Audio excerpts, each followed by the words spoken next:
चला तर मंडळी, आज आपण अगदी साधी सोपी पद्धत वापरून प्रत्येकालाच जमेल अशी आणि हो घाईच्या वेळेसुद्धा तुम्ही बनवू शकाल इतकी मस्त अशी रेसिपी बनवणार आहोत.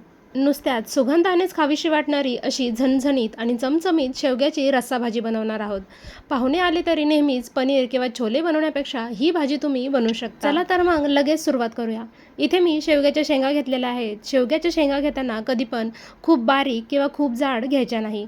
खूप जर बारीक घेतल्या ना तर त्या शेंगा खायला तुरट लागतात आणि खूप जाड घेतल्या ना त्याच्या बिया ज्या असतात ना त्या कचकच लागतात खाताना. त्यामुळे मध्यम आकाराच्या शेवग्याच्या शेंगा आपल्याला घ्यायच्या आहेत.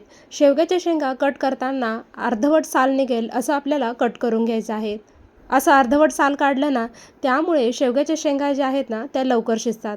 इथे मी सर्व शेंगाचे तुकडे करून घेतलेले आहेत. कढईमध्ये थोडंसं तेल घातलं, पाव चमचा हळद घालायची आणि तेलामध्ये ही हळद परतून घ्यायची आहे. आता शेवग्याच्या शेंगा घालायच्या आणि त्यासुद्धा 2 मिनिट या तेलामध्ये परतून घ्यायच्या आहे.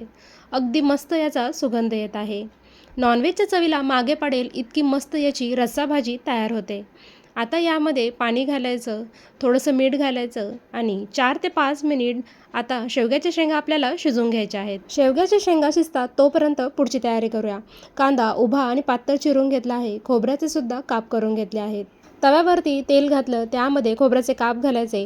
मध्यम ते मोठ्या आचेवर खोबऱ्याचे काप आपल्याला तांबूस रंगावर भाजून घ्यायचे आहेत. याला जास्तसुद्धा करपून देऊ नका, नाहीतर भाजीची चव आणि रंगसुद्धा चांगला येणार नाही. खोबऱ्याचे काप चांगले भाजले आहेत. आता यांना काढून घेऊया. 2 मध्यम आकाराचे कांदे उभे लांब पातळ चिरून घेतले आहेत. ते सुद्धा तेलामध्ये परतून घेऊया. थोडेसे परतत आल्यानंतर 7 ते 8 लसणाच्या पाकळ्या आणि अर्धा इंच आल्याचा तुकडा घेतला आहे. तो सुद्धा परतून घेऊया. थोडीशी कोथिंबीर घालायची आहे. यामुळे भाजीला छान अशी चव येते. अर्धा टोमॅटोचे तुकडे करून घेतले आहेत. ते सुद्धा यासोबतच भाजून घेऊया. छान असं साहित्य आपलं भाजलेलं आहे. आता याला काढून घेऊया आणि पूर्ण थंड करून घेऊया. पूर्ण थंड झालेलं आहे. आता मिक्सरच्या भांड्यामध्ये घालायचं आणि जमेल तितकं आपल्याला हे बारीक असं फिरवून घ्यायचं आहे. बारीक असं फिरवून घेतलं. आता यामध्ये थोडंसं पाणी घालायचं आणि पुन्हा एकदा हे मिक्सरमध्ये छान फिरवून घ्यायचं. जास्तसुद्धा पाणी घालू नका, नाहीतर मसाला भाजताना अंगावर तेल चटचट उडतं. मस्त इथे आपलं वाटण तयार झालं आहे. आता शेवग्याच्या शेंगासुद्धा 60 ते 70% आपल्याला शिजून घ्यायच्या आहेत. अगदी मस्त शिजल्या आहेत. यांनासुद्धा काढून घेऊया. कढईमध्ये तेल घातलं. तेल गरम झालं की जिरे, कढीपत्ता घालायचा. मस्त याची फोडणी बसली आहे. आता तयार केलेलं जे वाटण आहे ना ते यामध्ये घालायचं आणि ते सुद्धा छान तेल सुटेपर्यंत आपल्याला परतून घ्यायचं आहे. मसाला छान परतून घेतला ना तर भाजीची चवसुद्धा अगदी छान तयार होते. मस्त इथे तेल सुटेपर्यंत आपण मसाला परतून घेतलेला आहे. आता यामध्ये काही मसाले घालूया. पाव चमचा हळद, 2 चमचे लाल तिखट, 2 चमचे किचन किंग मसाला, 2 चमचे धने जिरे पावडर घालायची आणि आता हा मसाला छान परतून घ्यायचा आहे.